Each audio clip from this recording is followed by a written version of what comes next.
Have you ever watched an empire that, like, just seemed completely undeniably too big to fail, and then it just implodes overnight? Oh, yeah. It is a fascinating phenomenon to watch. Right, you're just standing there watching the dominoes fall, and you realize the foundation wasn't made of concrete at all. It was, basically made of toothpicks. Exactly. And it's especially wild when that empire isn't some traditional brick and mortar corporation, but it's literally a single person. Yes. Because when the brand itself is a human being, the implosion isn't confined to some quiet boardroom. It plays out incredibly publicly on our screens. Which is exactly the mission of our deep dive today. We've got this massive stack of sources. We're talking court filings, legal commentary, hours of video transcripts, and, like, deep dives into Reddit threads. The Reddit threads are really where the gold is. Oh, completely. Yeah. We are using all of it to map out the wild, dramatic, and heavily litigious journey of YouTube beauty guru Tati Westbrook.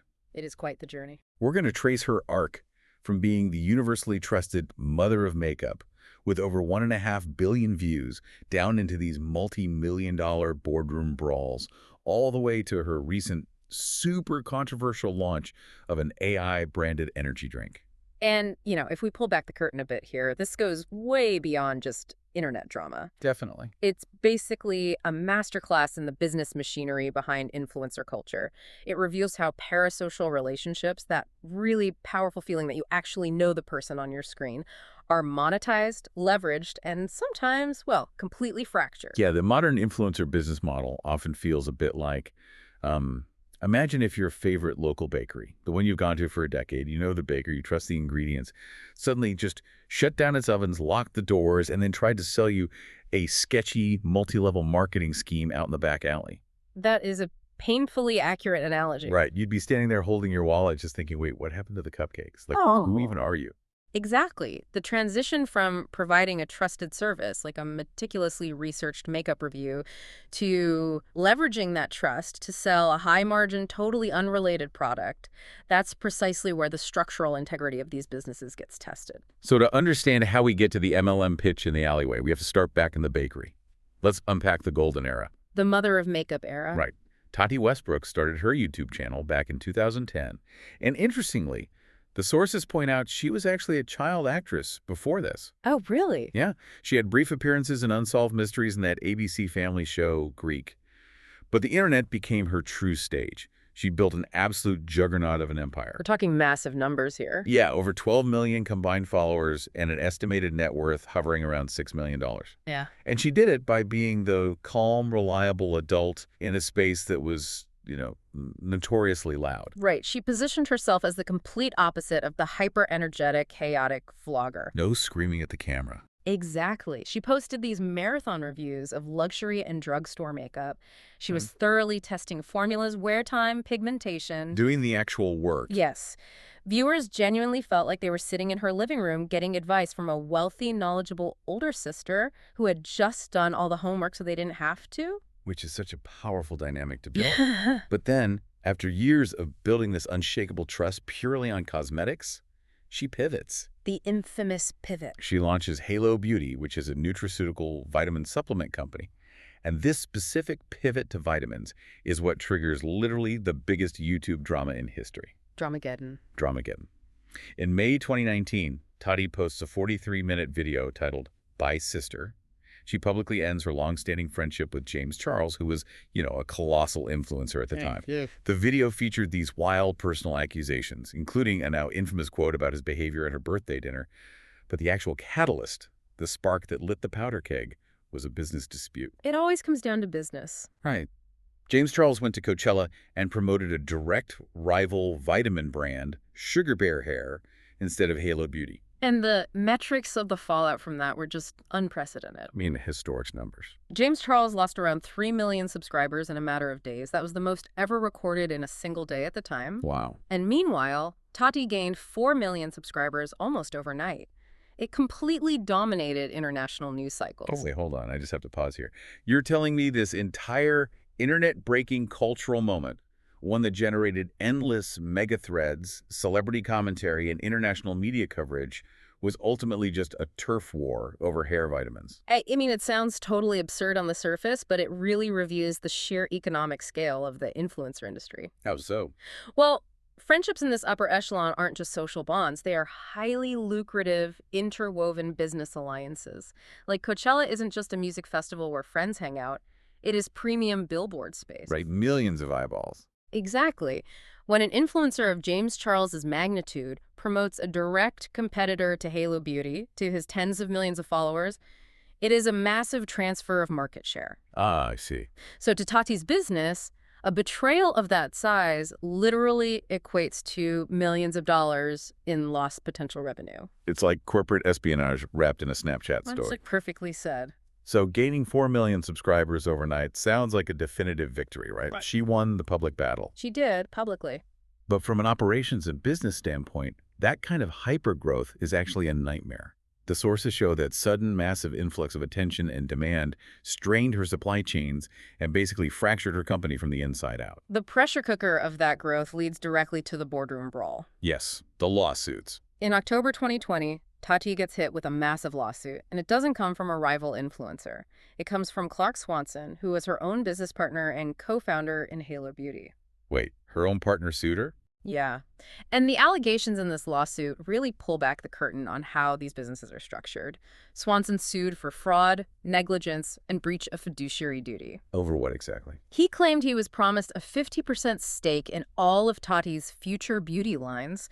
So when Tati launched her incredibly successful cosmetics line, Tati Beauty, she partnered with a completely different manufacturer. Seed Beauty, right. The same powerhouse behind ColourPop and Kylie Cosmetics? Exactly. So Swanson alleged she got greedy, cut him out of the lucrative cosmetics deal, and actively neglected their joint venture, Halo Beauty. So he's saying she basically abandoned their project to go make more money somewhere else. Right. In corporate law, a fiduciary duty is a legal obligation to act in the best financial interests of your company and your partners. Swanson was essentially arguing that by launching Tati Beauty with someone else, she was funneling her most valuable asset, her audience's attention, away from Halo Beauty. So she violated that duty. But Tati retaliated with a countersuit in Nevada court. And her version of events paints a starkly different picture of their partnership. What was her defense? She alleged that Swanson only invested $200,000 into the company, half of which he actually had to borrow. Oh, wow. Yeah. And according to her filings, he recouped that entire investment within weeks of their first product launch, but then just completely dropped the ball on his operational duties. So she's claiming he wasn't doing the work. Exactly. And most damagingly, she accused him of orchestrating a targeted smear campaign. Oh, right, the drama channel stuff. Yes. The sources show she accused him of leaking confidential corporate information to a drama channel, specifically the channel, without a crystal ball, just to publicly disparage her and tank the company's reputation. Which is wild because that spawned an entirely separate defamation lawsuit. It's just lawsuits all the way down. And the financial toll of this legal web was absolutely devastating. It completely paralyzed her business operations. It really did. She had to post a video warning her followers to literally stock up on Halo Beauty vitamins because the brand's future was unknown due to skyrocketing litigation costs. That is wild. And even worse, the legal mess forced her to shut down Tati Beauty entirely. She couldn't sell colored cosmetics anymore. It's like a restaurant owner realizing the bank is about to foreclose on the property, so they just start selling steaks out the back door at a massive discount before the doors get padlocked. That's a brutal reality of how intellectual property functions in this space. Yeah, what happens behind the scenes there? Well, when business partners sue each other over who owns the rights to a brand, or there's an alleged breach of contract, manufacturers like Seed Beauty will often just halt production. Because it's too risky for them. Exactly. They don't want the liability of producing goods if the ownership of the revenue is tied up in court. This highlights the extreme fragility of influencer businesses. Right. When a multi-million-dollar brand relies entirely on one person's face and these behind-the-scenes handshake agreements, lawsuits don't just pause the business. They bleed into the content, freeze manufacturing, and shatter the illusion of the parasocial relationship. Just to wrap up the Halo Beauty saga for context, it was eventually acquired by a female-founded clean makeup brand in late 2024. But, the damage to Tati's personal brand had already been done. Which forces her to pivot again. Exactly. unable to sell makeup for years, and with her reputation taking a massive hit, she had to pivot out of sheer desperation. But the audience wasn't biting this time. Yeah, they were not. She tried launching a brand called Details by Tati, selling a makeup brush set. The price tag was $133.25. For makeup brushes. Yes. And the promotional video looked so painfully dated that people were actively mocking it. Which forces her into the most common and honestly often most controversial pivot for a fading influencer, the high-margin wellness space. And this brings us to the main event of our deep dive today, the launch of her newest brand, Unfair Advantage, and its flagship product, Go Juice. Go Juice! You can't make that up. I know. It is a caffeinated energy drink powder. It contains 75 milligrams of caffeine, and she's selling it for $39.95 for a box of just 20 packets. Almost $40. Right. And the response from her community was an absolute bloodbath. We dug into the Reddit forums of her core audience, and the backlash to the branding alone was vicious. They did not hold back. Not at all. Fans immediately pointed out that the website and the promo materials looked like, quote, AI slop, and were heavily GPT coded. The visual critiques actually reveal a lot about the psychology of aesthetic signaling. What specifically were they reacting to? Oh, they compared her purple and white logo to toilet paper brands, literally saying it looked like Quilted Northern or Charmin. Oh, that's brutal. Someone else said it gave the exact vibe of that old fish-shaped L'Oreal Kids shampoo bottle from the 90s. I know exactly the one you're talking about. Right. Another commenter called the bubbly font Chibi GeoCities. This Gen Z bubblegum aesthetic just completely alienated her core millennial audience. Well, millennial consumers were trained over the last decade to equate minimalist, bespoke, clean design with safety and luxury. So this was a total mismatch. Completely. When an audience sees AI-generated bubbly fonts and GPT-coded marketing copy, it triggers immediate alarms in their brain. It feels cheap. Exactly. It doesn't signal a luxury cosmetic experience at all. It signals a cheap dropshipping cash grab. But the branding is really just the surface. The deeper psychological disconnect stems from the hypocrisy of her recent content. Oh, the crunchy era. Yes. In recent years, Tati had entered this highly specific crunchy era. The sources detail how she had been promoting a rigid alt-wellness lifestyle. She was talking about eating beef tallow, drinking raw milk, and notoriously avoiding sunscreen because she claimed she didn't consume seed oils. Right. She established this hyper-natural, almost impossibly pure standard for health. And then she turns around and pushes this. Exactly. To turn around and push a powdered energy drink filled with artificial dyes and unregulated chemicals, it just fractures the trust entirely. It makes no sense. Well, financially it does. This is a well-documented pipeline. Influencers pivot to wellness supplements because the profit margins are astronomical compared to colored cosmetics. Oh, because makeup is so expensive to produce. Yes. Developing a foundation that matches 40 different human skin tones requires rigorous testing, FDA compliance, massive overhead.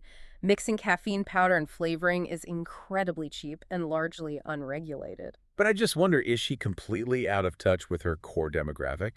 I mean, she spent a decade building her brand on luxury, high-end trust, and clean aesthetics, and now she's using cheap AI art to sell overpriced Kool-Aid. It seems that way. By cutting corners with AI design, it sends a loud, clear signal to the consumer that the creator isn't actually invested in the quality of the product. They just want the transaction. Exactly. Modern audiences are highly media literate. They spot low-effort monetization instantly. And the tone deafness of this launch goes even further than the logo or the ingredients. Let's look at the actual name of the brand, Unfair Advantage. That name's a choice. Right. The brand's website features this RY page that boldly declares, "I didn't start with an advantage." Making that statement to an audience in today's economic climate is just a massive miscalculation. The Reddit commenters absolutely tore the concept apart. They immediately pointed out her immense privilege as a wealthy, conventionally attractive white woman. Wow. One commenter even begged influencers to just go read the Wikipedia page on the myth of meritocracy. Which is a valid critique. Now, to be fair to the sources, Tati's defense was that she didn't grow up wealthy, and her mom was struggling while trying to make her and her sisters into child actors. Okay. But the audience felt that missing the concept of basic systemic privilege in 2026 was just wildly out of touch. It really demonstrates a complete lack of self-awareness regarding how she is perceived versus how she views herself. Definitely. And when an influencer feels misunderstood by their audience, the standard playbook is to double down. Oh, they always double down. They try to leverage the parasocial relationship to guilt the audience into loyalty. Which is exactly what she did. She posted the video titled Responding to Drama, Of course. and she brings her husband, James, on screen to sit next to her while they defend the product. The human shield tactic. Yes. They spend the video attempting to justify the $40 price tag, calculating it down to like roughly $1.70 a drink, and then they aggressively push viewers to sign up for a monthly subscription. The attempt to humanize a corporate transaction is so glaring there. But the execution had a pretty fatal flaw. Oh my gosh, this is the most damning detail of the entire launch. In a video where Tati is supposed to be proving how delicious the product is by drinking it on camera, fans caught an editing cut right before she actually swallows the juice. A literal cut before swallowing the product you are asking people to subscribe to for $40 a month. It's hilarious, but also so bad. Bringing the husband on camera to aggressively defend a monthly subscription powder while cutting the video so you don't even see her swallow it. I mean, it gives off massive late-night infomercial energy. Oh, totally. Going back to our earlier thought, it feels exactly like a multi-level marketing pitch at a neighborhood block party. Yes, the alleyway pitch. Right. Like, you thought you were showing up for potato salad, and suddenly you're being cornered near the grill and told how this magical powder is going to change your life if you just put your credit card on file. It is the ultimate example of weaponizing parasocial relationships. I mean, Well, Tati's response video framed legitimate consumer criticism like basic questions about the ingredients, the AI branding, the pricing. She framed all of that as a personal attack on her character. making herself the victim. Exactly. By bringing her husband on screen, they try to manipulate the audience's emotional loyalty to force consumer spending. But the shift we are seeing in the source material is that audiences are no longer falling for it. They are completely immune. Commentators pointed out the stark reality. Regular people were struggling to pay for groceries or an Uber to work, and she is demanding sympathy while pushing a powdered drink. It's a harsh reality check. If we pull back and look at the lifespan of Tati Westbrook's empire, it serves as a really profound cautionary tale. It really does. It exposes the fragile mechanics of the creator economy.